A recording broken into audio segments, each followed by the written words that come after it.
ଚାଖିଲେ ଆପଣ କେବେ ବି କହିପାରିବେନି ଏଇ କେକ୍ଟି ଆମେ ମାଣ୍ଡିଆ ବା ରାଗିରୁ ତିଆରି କରିଛେ। ନମସ୍କାର, ମୁଁ ରଶ୍ମି ଆପଣମାନଙ୍କୁ ସ୍ୱାଗତ କରୁଛି ମୋ ଚ୍ୟାନେଲ୍ ଆମ ରୋଷେଇ ଘରକୁ। ଆଜି ଆମେ ଗୋଟେ ହେଲ୍ଦି କେକ୍ର ରେସିପି ବନେଇବା ଯେଉଁଟା ସମସ୍ତେ ଖାଇପାରିବେ। ସେଥିପାଇଁ ମୁଁ ଏଠି ଗୋଟେ କପ୍ର ମାଣ୍ଡିଆ ବା ରାଗି ନେଇଛି।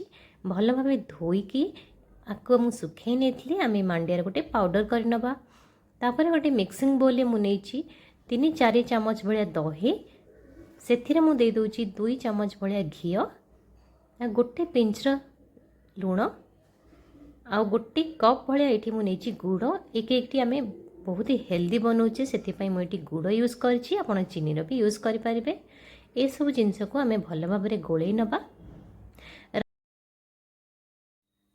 ମାଣ୍ଡିଆଟା ଦେହ ପାଇଁ ବହୁତ ହେଲ୍ଦି, ତ ଆପଣ ନିଜ ଖାଇବାରେ ମାଣ୍ଡିଆ ବା ରାଗି ନିହାତି ଇନକ୍ଲୁଡ଼ କରନ୍ତୁ। ତ ମୁଁ ଯେଉଁ ରାଗି ବା ମାଣ୍ଡିଆର ଗୁଣ୍ଡଟା କରିଥିଲି ସେଇଟାକୁ ମୁଁ ଏଇଥିରେ ଟିକେ ଛଣା ସାହାଯ୍ୟରେ ଟିକେ ଚଲେଇ ଦେଉଛି। ତା'ର ଯେଉଁ ଖଦଡ଼ିଆ ଅଂଶ ଗୁଡ଼ା ବାହାର କରିଦେଉଛି। ଆଉ ଏଇଟାକୁ ଭଲ ଭାବରେ ଏଥିରେ ଏବେ ମିଶାଇ ଦେବା। ଏ କେକ୍ଟାକୁ ଚକୋଲେଟ୍ ଟେଷ୍ଟ ଦେବା ପାଇଁ ମୁଁ ଏଠି ନେଇଛି କୋକୋ ପାଉଡ଼ର। ସେଥିରେ ମୁଁ ଗୋଟେ ବଡ଼ ଚାମଚ ଭଳିଆ ବେକିଂ ପାଉଡ଼ର ଆଉ ଛୋଟ ଚାମଚରେ ଗୋଟେ ଚାମଚ ଭଳିଆ ବେକିଂ ସୋଡ଼ା ୟୁଜ୍ କରିଛି। ଏ ସବୁ ଜିନିଷକୁ ଆମେ ଏବେ ଭଲ ଭାବରେ ମିଶାଇ ନେବା। ଏବେ ଏଥିରେ ଅଳ୍ପ ଅଳ୍ପ କ୍ଷୀର ଦେଇ ଆମେ ଭଲସେ ଗୋଳେଇ ନେବା। ଏଇ ଯେଉଁ ରାଗିର ବ୍ୟାଟରଟି ଆମେ ବନେଇବା ସେଇଟା ବହୁତ ହି ବହଳିଆ କିମ୍ବା ବହୁତ ହି ପାଣିଆ ହେବନି, ଯେମିତି ସେଇ ହିସାବରେ କ୍ଷୀର ଦେବା। ମିଡ଼ିୟମ୍ କନସିଷ୍ଟେନ୍ସିର ଗୋଟେ ବ୍ୟାଟର ତିଆରି କରିବା ଯେଉଁଟାକି କେକ୍ ପାଇଁ ପୁରାପୁରି ପରଫେକ୍ଟ। ଏଇଠି କେକ୍ଟା ମୁଁ କଡ଼େଇରେ ବନାଉଛି। ଆପଣ ଚାହିଁଲେ ମାଇକ୍ରୋୱେଭ୍ରେ ବି ତିଆରି କରିପାରିବେ। ଯେହେତୁ ସମସ୍ତଙ୍କ ପାଖେ ମାଇକ୍ରୋୱେଭ୍ ନଥାଏ, ସେଥିପାଇଁ କଡ଼େଇରେ ମୁଁ କେକ୍ ତିଆରି କରିବି। ସେଥିପାଇଁ ମୁଁ ଗୋଟେ କେକ୍ର ଟିନ୍ ନେଇଯାଇଛି, ଆଉ ସେଥିରେ ଅଳ୍ପ ଟିକେ ଘିଅ ଚାରିଆଡ଼େ ବୁଲେଇ ଦେଲି। ଆପଣଙ୍କ ପାଖେ ଯଦି ବଟର ପେପର ଥିବ ଏଇ ପ୍ରୋସେସଟା ଆପଣ ସ୍କିପ୍ କରିପାରିବେ। ତାପରେ ଅଳ୍ପ ଟିକେ ଅଟା ଦେଇ ଦେଉଛି, ଆଉ ଅଟାକୁ ଚାରିଆଡ଼େ ଲଗାଇ ନେଉଛି। ଏମିତି କରିବା ଦ୍ୱାରା ଗୋଟେ ଭଲ କୋଟିଂ ତିଆରି ହୋଇଯାଇଥାଏ, ଆଉ ଆମର କେକ୍ଟା ହେଲା ପରେ ବହୁତ ହି ସହଜରେ ବାହାରି ଯାଇଥାଏ।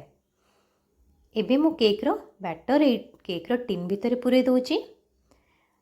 ଯେହେତୁ କଡ଼େଇରେ ତିଆରି କରିବା, ତ କଡ଼େଇରେ ଆମେ ଅଳ୍ପ ଟିକେ ଲୁଣ ଗରମ କରିକି ରଖିଥିବା ଆଉ ସେଥିରେ ଗୋଟେ ଷ୍ଟାଣ୍ଡ ରଖିଦେବା। ଦେଖନ୍ତୁ ଏହିପରି ଭାବରେ। ଏବେ ଯେଉଁ ଟିନ୍ରେ ମୁଁ କେକ୍ର ବ୍ୟାଟରଟା ଢାଳିଥିଲି ତାକୁ ରଖିଦେଉଛି, ଆଉ ଏଇଟାକୁ ପୁରାପୁରି କଭର କରିଦେଉଛି। ଏବେ ଏଇଟାକୁ ପାଖାପାଖି 30 ମିନିଟ୍ ରଖିଲା ପରେ ଆମର କେକ୍ଟି ବହୁତ ଭଲ ଭାବରେ କୁକ୍ ହେଇଯାଇଛି। ମୁଁ ଗୋଟେ ଛୁରୀ ସାହାଯ୍ୟରେ ଏହାର ସାଇଡ଼୍କୁ ଛଡ଼େଇ ନେଉଛି। ଏଇ ରାଗି ବା ମାଣ୍ଡିଆର କେକ୍ଟି ଉପରୁ ଟିକେ କ୍ରଞ୍ଚି ଦେଖାଯାଏ, କିନ୍ତୁ ଭିତରେ ବହୁତ ହି ସଫ୍ଟ ହେଇଥାଏ। ଗୋଟେ ଥାଳି ସାହାଯ୍ୟରେ ମୁଁ ଏମିତି ଓଲଟେଇ ନେଉଛି। ଦେଖନ୍ତୁ ରାଗି ଆଉ ମାଣ୍ଡିଆର କେକ୍ ବହୁତ ହି ବଢ଼ିଆ ଭାବରେ ରେଡ଼ି ହେଇଯାଇଛି। ଏଇଟାକୁ ମୁଁ କାଟିକି ଆପଣମାନଙ୍କୁ ଦେଖାଇ ଦେଉଛି, ଆର ଭିତରଟା କେତେ ସଫ୍ଟ ହେଇଛି। ମାଣ୍ଡିଆରେ ଆପଣ ଏହିପରି ଭାବରେ କେକ୍ ତିଆରି କରିପାରିବେ। ଘରେ ସମସ୍ତେ ଏଇଟା ଖାଇପାରିବେ, ଆଉ ଛୋଟ ପିଲାମାନଙ୍କୁ ବି ବହୁତ ପସନ୍ଦ ଆସିବ। ଯେହେତୁ ଆମେ ଏଇଟା ଟିକେ ଚକୋଲେଟ୍ ବନେଇଛେ, ତ ଏଇଟା ଟ୍ରାଏ କରନ୍ତୁ। କେମିତି ଲାଗିଲା ମୋତେ ନିଶ୍ଚୟ ଜଣାନ୍ତୁ। ରହୁଛି, ନମସ୍କାର।